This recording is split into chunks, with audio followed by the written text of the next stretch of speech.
These 5-minute radio programs were recorded in 2021 by Jim McDonald for broadcast by KDET in Center, Texas. We hope you'll benefit from these and share them with others.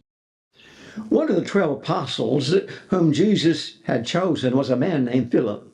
In John 1:45, these words are found. Philip findeth Nathanael, and saith unto him, We have found him of whom Moses in the law and the prophets wrote, Jesus of Nazareth, the son of Joseph. And Nathanael said unto him, Can any good thing come out of Nazareth? Philip saith unto him, Come and see. Philip's advice was good. We should never reject a person just because of where he might be born. Every person should have a right to speak in his own behalf and defense.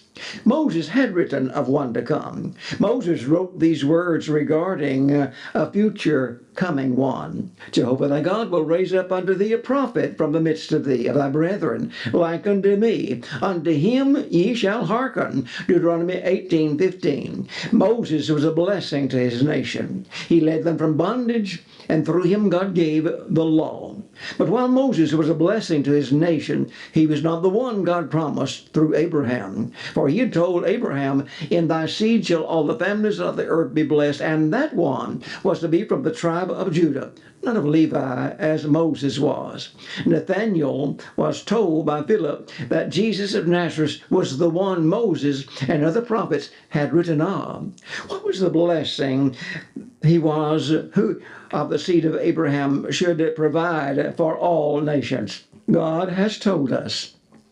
When Peter and John went up to the temple in Acts the 3rd chapter, Peter healed a man who had been born lame. This marvelous miracle attracted many people, and Peter preached to them his second recorded sermon found in Acts 3. The sermons in Acts 2 and 3 are very much alike, but it is in this second that Peter specifically details the blessings which would be given all nations provided through him who was of the seed of Abraham. First Peter assures his audience that the healing the man now enjoyed came not through any power which he or John possessed. Rather, the healing was through the power of Jesus.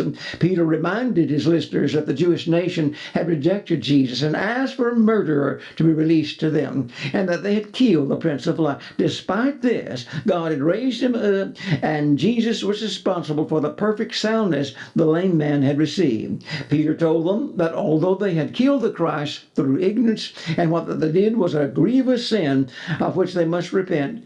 Thus, they must turn again, be baptized, and the promise was their sins might be blotted out. Acts 3:19, 2, and 38.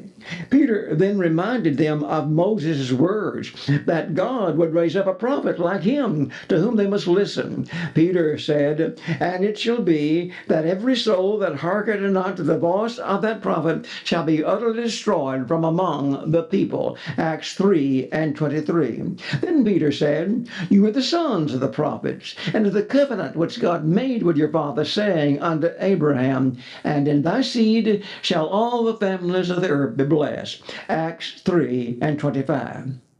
We are now close, friends, to learning how all the nations of the earth should be blessed by him who was Abraham's seed. Peter has linked Moses' promise of one coming after him who would be like him as being the one of the seed of Abraham who would prove to be a blessing to all the nations. Let us read what that promise was.